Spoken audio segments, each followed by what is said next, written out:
السلام عليكم. اللهم صل وسلم وبارك على سيدنا محمد.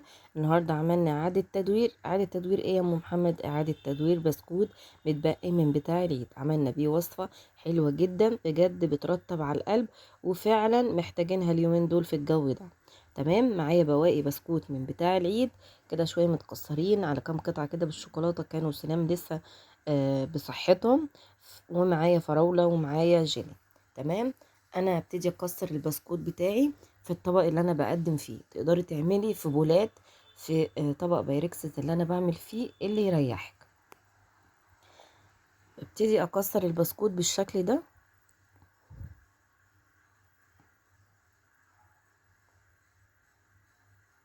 معايا كده كوبايه من الفراوله المتقطعه مكعبات صغيره، نزلت بيها وبقلبهم كده مع بعض.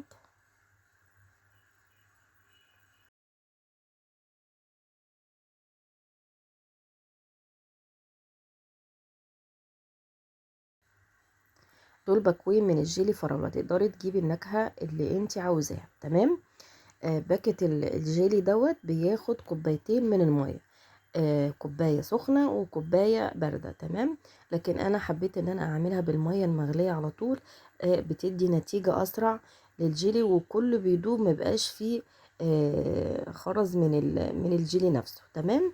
والعلبة بيبقى مكتوب عليها هتحطي مقدار مية قد ايه، بس احنا عشان عاملينها حاجة حلوة، حاطينها بسكوت، فعايزينها تبقى سميكة شوية. فانا حطيت لكل باكت جيلي كوباية ونص من المية. يعني انا العلبتين الجيلي حطيت عليهم 3 اكواب من المية. تمام. جيلي الفراولة بيبقى مزز شوية. تمام. فلازم نحط معلقتين السكر دول ونقلب كويس. عايزه اقول لكم ان هو بيدوب كله في الميه السخنه، افضل بكتير من انك انت تحطي كوبايه ساقعه وكوبايه سخنه. تمام.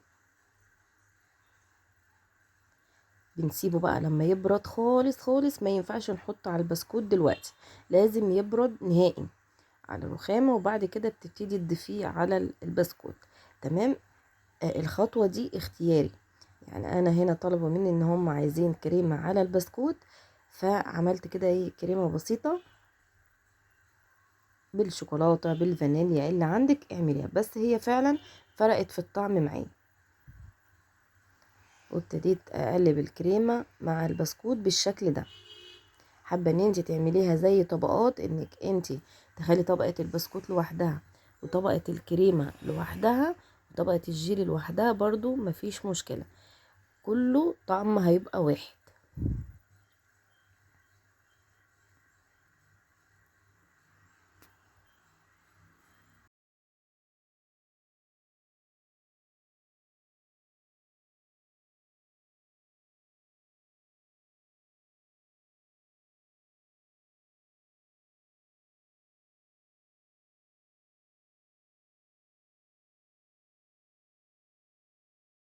بعد ما ظبطنا الصينية بتاعتنا هنبتدي ننزل بالجيلي بتاعنا. تمام. بس انا كان المفروض ان انا احط الكريمة والبسكوت مع بعض في التلاجة نص ساعة، وبعد كده انزل بالجيلي بتاعي. تمام. بس انا كنت مستعجلة عشان عايزة اعمل الغدا، لان انا بعمل الحلو الاول وبعد كده بعمل الغدا. تمام.